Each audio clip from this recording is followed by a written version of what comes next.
Vânia, muito bem-vinda. É um prazer estar a fazer esta rubrica contigo.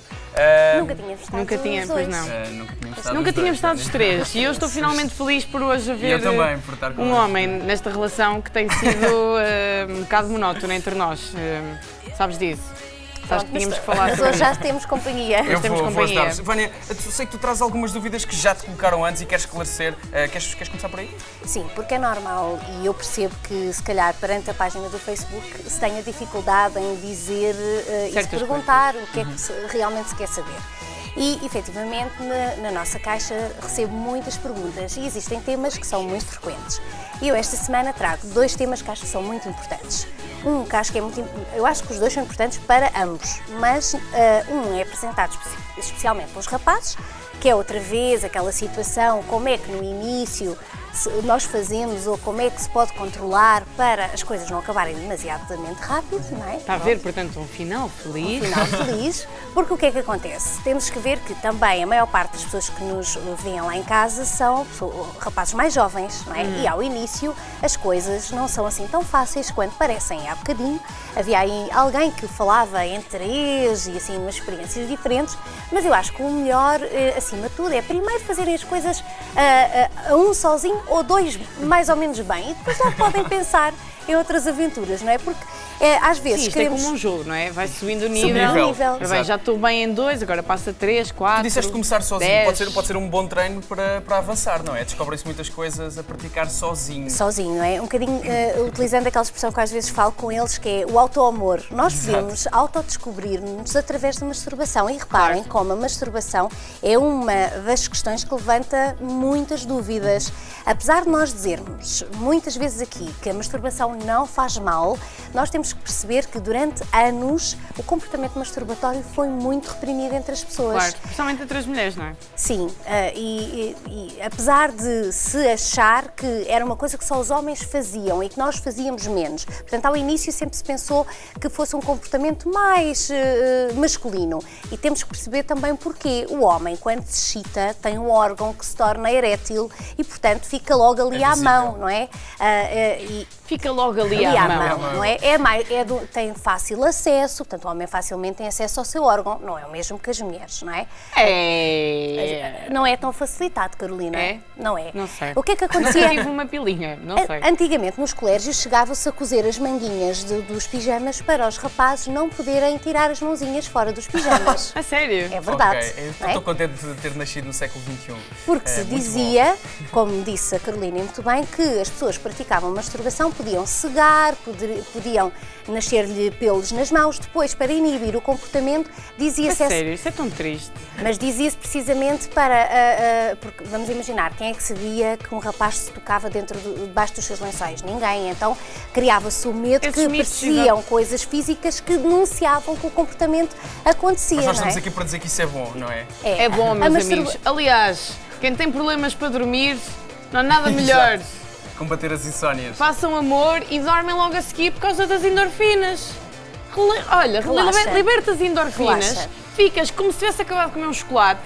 É dietético, portanto, porque não precisaste comer um chocolate e dormes como um bebê. Portanto, façam amor, mas sempre com os conselhos da Vânia Feliz. A masturbação, e como disseste muito bem, Carolina, também acontece da mesma forma, com a mesma frequência nas raparigas, apesar de ser uma coisa que é muito pouco falada. Achas que é a mesma frequência? É que eu costumo sondar as minhas amigas. Não quero estar a abrir jogo, mas elas não revelam. Há um menor interesse.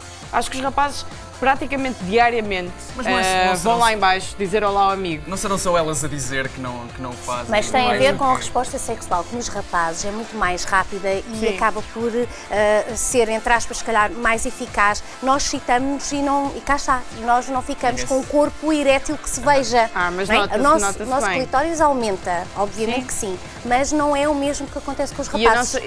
Muita coisa muda, mas pronto. Peguem, põem uma musiquinha, relaxem, deixem miúdas. Carolina, e é muito importante também desconstruir um mito que está muito ligado à nossa masturbação, que é o facto de se achar que as mulheres, sempre que se masturbam, precisam de colocar objetos dentro da vagina. Mentira. E isso não é verdade. Mentira. Não é? A maior parte das mulheres masturba-se estimulando somente a parte externa da zona clitoriana, não é? Fazendo movimentozinhos circulares ali à volta, ou dando pequenos toques. Não significa que elas não queiram, não desejem ou não introduzam os dedos dentro da vagina. Agora, aquela ideia que nós temos, que as mulheres quando se masturbam colocam objetos na vagina, não é de todo verdade, está bem? Até porque há uns vibradorzinhos muito jeitosos que são deste tamanho. Já trouxeste. São muito fixe, eu ouvi dizer. E provocam só uma sensação externa. Uma amiga minha tem. Bem, mas isto é em relação à questão da masturbação. Outro tema muito comum é isto que eu comecei por dizer, que é a preocupação que os rapazes têm em prolongar mais o ato. Porque o que é que dizem? Então, mas eu começo e estou ali, dou uns beijinhos, mas depois rapidamente tudo rapidamente termina. Não chego quase à possibilidade de haver penetração porque mal começa, acabo. O que é que se pode fazer para contrariar isso? Bem, em primeiro lugar, a masturbação é importante para os rapazes aprenderem basicamente ir aos treinos, a controlar, não é? Quando estão a ficar muito excitados, param. É como um jogo de futebol. Vão parando, recomeçando para conhecer o seu próprio corpo, a sua própria resposta e perceber em que altura é que devem parar. Porque às vezes o problema dos rapazes é que não sabem quando é que devem parar. Por isso é que é muito perigoso a questão do coito interrompido. Porque às vezes o que é que acontece? Não querem usar proteção, não é? E depois o rapaz diz assim, não te preocupes que eu sei quando estou quase e eu tiro o pénis. Às vezes não se vai a tempo. Não se vai a tempo. Isso não é nada bom. É verdade. Mas acontece. Portanto, a masturbação poderá servir para treinar. Outra coisa muito interessante... Vânia, deixa-me só... Sim? Não sei se vai ter a ver com isto ou não especificamente, mas o Nuno Moraes está ao telefone e tem uma dúvida. E vamos saber se tu podes esclarecer essa dúvida. Alô, Nuno. Estou? Alô, Estás e estamos a precisar das tuas dúvidas. Tens 18 anos de Torres Vedras. Olá. Então, olha, Pedro, tens alguma dúvida? A minha dúvida era especificamente em relação aos pelos púbicos. Ok. O quão importante é eu não ter esses pelos púbicos, ou ter. Gostava de ouvir a opinião. Ok. Boa questão. É uma boa questão. É uma questão importante até porque a maior parte dos rapazes de hoje em dia têm uma grande tendência para tirar os pelos e eles fazem-no essencialmente por dois motivos. Em primeiro lugar porque acham ser mais higiênico, em segundo lugar porque têm a sensação que o pénis é maior. Eu vou explicar porquê. Mas as miúdas também acham piada. Porque assim, quando o homem tira os pelos já à volta da base do pénis, ele tem acesso a ver o pénis inteiro, portanto não vê aquela zona de pelo. Sim. Logo, fica com uma ideia também de visualização de ter um pénis maior. É ilusão óptica, é isso que estás a dizer? Não é questão de ilusão óptica. É basicamente cortar o arbusto e ver melhor, não interessa. Agora, o que é muito importante é que quando tiram, por exemplo, com uma lâmina, poderá causar alguns problemas, nomeadamente com o uso do preservativo. Se o pelo for muito rígido, não é? Pode até pôr em risco, em algumas situações, a proteção, não é? Porque pode furar, porque há homens que têm o pelo púbico muito rijo. Então qual é a melhor maneira para fazer? O ideal é sempre a questão da cera, porque permite que o pelo... O quê? Estás a falar ou a parar. Estás a falar de toda a zona. Não metam cera. Com cera aqui também. Não. É só... Não, é na zona da base, não é? Agora, ou a param e tiram só aquela parte que faz aquele pelinho encaracolado e cortam, não é? E diminuem. A parar. Porque se cortarem com a lâmina, dá aquela sensação de ouriço, de picar. Quando passamos, não é? Pica. E torna-se desagradável. Sim, depois quando cresce... Pode ser desagradável, há quem goste. Mas quando cresce, depois pode fazer... E pode causar irritações na zona e essas coisas todas. Para as mulheres é a mesma coisa. Nada de grandes aventuras. Para as mulheres é igual?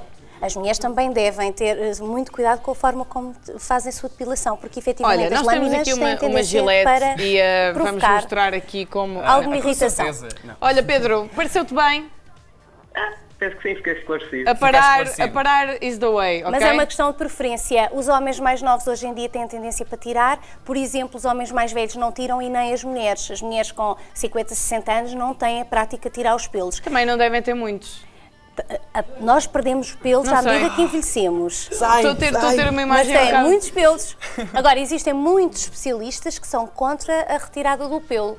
A retirada completa. A retirada completa porque eles estão lá por algum motivo. Os pelos servem para nos proteger. Mas nas miúdas não é bem assim. Mas eu acho que se tornou uma coisa nas miúdas só há ali uma zona que deve manter. Mas o resto pode ir tudo... É tudo uma questão de preferência. O importante é que as pessoas estejam à vontade com isso. Também tem a ver com a parte estética também. Sim. Queres continuar? Quero. Okay. Quero. Olha, obrigada, Pedro, por teres participado. Pedro. Vamos ligar o telefone, está bem? Adeus. Um grande abraço. Vânia, continua então a esclarecer-nos todas as dúvidas. Pronto, eu estava a falar em relação a tentar demorar um bocadinho mais de tempo, não é? Isso é importante. Além do treinamento, pode ser feito através da masturbação. Nós temos aqui uma ajuda que também pode ser muito útil, que é o facto de, neste caso a Control, ter estes preservativos que têm uma substância que retarda a ejaculação. São estes? São estes que estão cá dentro. Então vamos abrir. Vamos abrir. É assim, não se consegue perceber só usando o preservativo, é que nós percebemos que efetivamente há ali uma perdazinha de sensibilidade que vai fazer com que permita aumentar mais tempo a relação sexual. A mulher não vai sentir rigorosamente nada? Não tem uma parte física? É que há uns, por exemplo, com estrias e que às vezes é desconfortável para as mulheres. As estrias são desconfortáveis. Nós temos os estriados, mas estes são específicos mesmo para prolongar a relação sexual. Ok. Então há um retardante no interior. É um retardante, é uma substância que serve para retardar. Toma um chapeuzinho. Vai lá, mostra lá como é que se faz. Com a boca, como eu te ensinei. Mas tens... Este neste caso também tem pequenas estrias, este aqui. Tem, assim, estas risquinhas e estas bolinhas. E essa substância ajuda a retardar a ejaculação, mas também não há nada como estimular o nosso cérebro para isso, não é? Tentar pensar noutras coisas. Estimular o cérebro não é para estarem a tocar na vossa cabeça, nem é para estarem no Paquistão, não é? Exato, está quase, crise de milho no Paquistão. É pensarem de uma forma, porque basicamente os vossos sexos são controlados pelo vosso cérebro. E para as miúdas isto também funciona. Meninas, em vez de estarem a pensar na lista das compras da manhã, pensem em coisas porcas. Não tenham medo.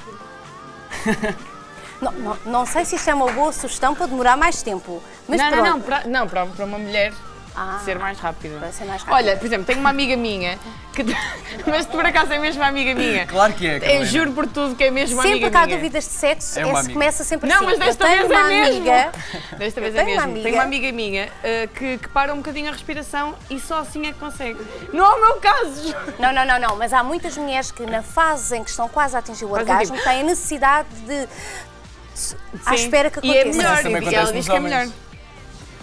Não estou a perguntar, estou a dizer. Cada uma tem o seu truque. Miúdas, toquem-se, conheçam-se e para também saberem como é que hão de reagir numa situação mesmo de duas pessoas. Olha, e vão estar mais preparadas. Já que estamos a falar de preservativos, eu aproveito para lançar aqui uma dúvida lançada pelo Carlos Bolsinha, através do nosso Facebook, que diz: haverá algum problema se eu fizer sexo com a minha namorada sem preservativo? Eu sei que ela não tem doenças. Abraço, CC, beijos, Vânia Feliz. Bem, é um bocado lógica, não é? É assim, esta questão de eu sei que ela não tem doenças faz-me lembrar muito uma frase que um professor meu disse, que às vezes as pessoas dizem: mas ele tinha bom ar. Tinha bom aspecto, exato.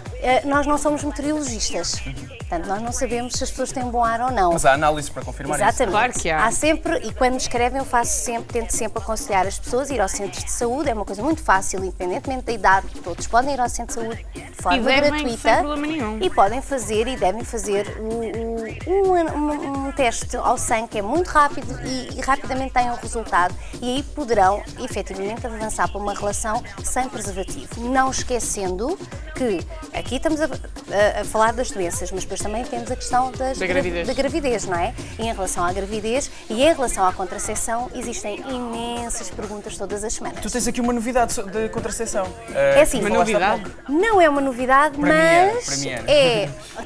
Ora, aqui está, estás a ver, por exemplo, o João há bocadinho disse temos um minuto para fechar.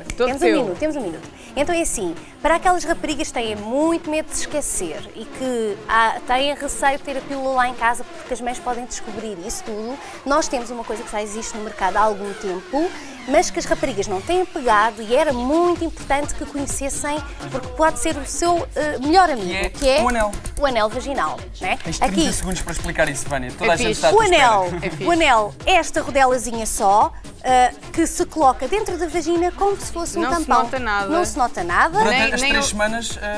Coloca-se, neste caso, se a pessoa for iniciar o anel a primeira vez, no primeiro dia do período, fica dentro da vagina como se fosse um tampão 3 semanas. Depois, a libertar hormonas e está liberta, exatamente. Depois, ao final das 3 semanas, tira-se, aparece o período e depois volta-se a pôr outro anel como se começava outra carteira nova de pílula. Exatamente igual. Vantagens, não há esquecimentos, tem exatamente a mesma segurança dos comprimidos. Não podem tirar o anel mais de 3 horas. Mais de 3 horas, exatamente. High five! Vânia, muito obrigado. High five. Muito obrigado. Entretanto, pessoal, acabou.